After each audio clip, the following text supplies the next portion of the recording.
लाडकी बहीण योजना, पण सरकार म्हणतंय बहिणींनो आधी KYC करा, नाहीतर आम्ही पण हात आखडता घेऊ.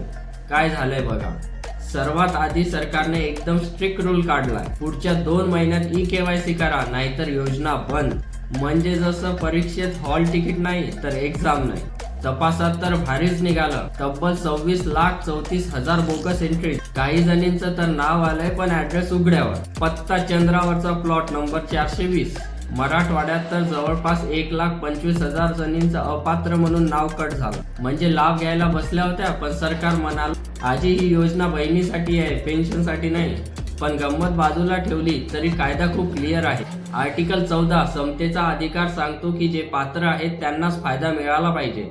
आर्टिकल 300A मालमत्तेचा हक्क, म्हणजे सरकारी निधी वाया जाऊ नये, कारण तो तुमच्या आमच्या कराच्या पैशातून येतो. म्हणजे सिंपल लँग्वेज मध्ये मामा घरचं गोड खायला देईल, पण शेजारच्या ताटात उगीच घालणार नाही. तर बहिणींनो, लवकरात लवकर KYC करा, नाहीतर योजना म्हणेल माझं काय मी निघते आता.